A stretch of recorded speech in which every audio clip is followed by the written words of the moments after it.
The massive fire burning at SkyCity's Convention Centre has dampened down, but fire crews are still battling flames and flare-ups. While the fire is still active, firefighters say they're now in a recovery phase and are continuing to pour millions of litres of water onto the site from cranes hovering above. Much of that water has ended up in the centre's basement, where dozens of SkyCity employees' cars are trapped and now flooded. While smoke in the city centre is clearing, the streets around the fire site remain in lockdown, with much of the city still deserted as people heed warnings to stay away while the fire was brought under control.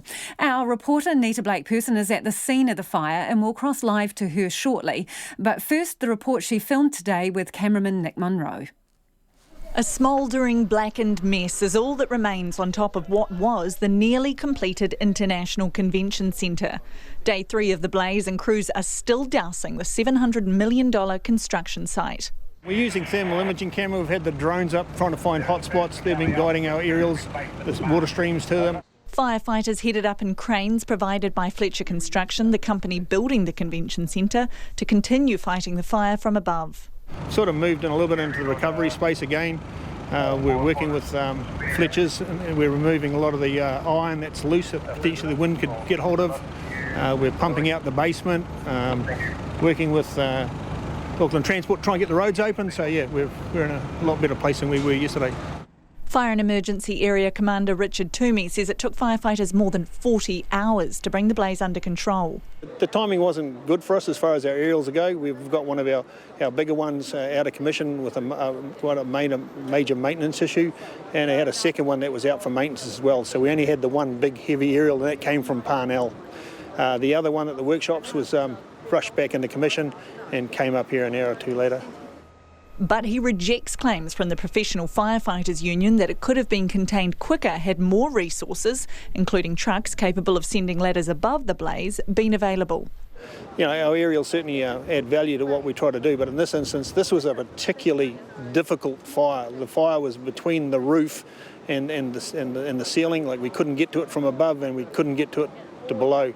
So yeah, the first aerial that was here would have assisted, but obviously it couldn't get to where the fire was. It's been nearly 48 hours since this blaze first broke out, and there are still flames popping up across the roof. Firefighters are hanging out in cherry pickers, pouring literally millions of litres of water onto the building as they try to extinguish the blaze.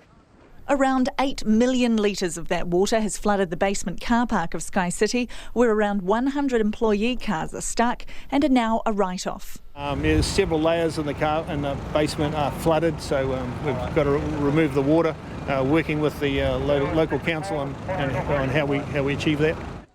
Fire crews were today moving towards a recovery phase, taking stock and a much-needed cup of coffee.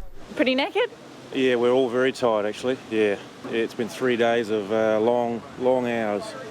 It's a big job, so it's just got to be done. It's pretty warm work. You're fatiguing quite quickly and you get pretty warm in this uniform, but yeah, it's hard work, but we're trying to get to the fire when it's all quite hidden and quite hard to get to. Everyone's in high spirits, even though there's a couple of guys here that are pulling 24-hour shifts and just get basically hammered with work. But you know, just not every day that you go to a 6th alarm. But while the fire is dampening out, the disruption in central Auckland continues. Fire and Emergency says it will be scaling back resources over the next few days and cordons will be reduced, but people shouldn't be alarmed if they see flames or flare-ups on the building. Crews say they will continue, but things are under control. And Nita Blake-Persen is on Wellesley Street opposite the Convention Centre near the site there of the fire. Nita, what's happening there now?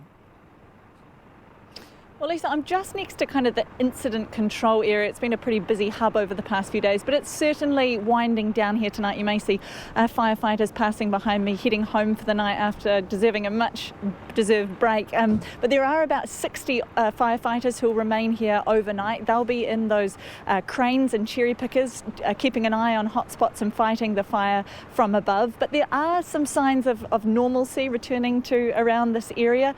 There's one lane now opened on Nelson Street, which has been closed for the past few days, so that's helping with traffic flow. And also I'm told Victoria Street is fully open, so that's a new bus thoroughfare that will be really helping with commuters this evening. Hobson Street up near SkyCity, very much still closed, as well as Wellesley Street, where all these cranes are.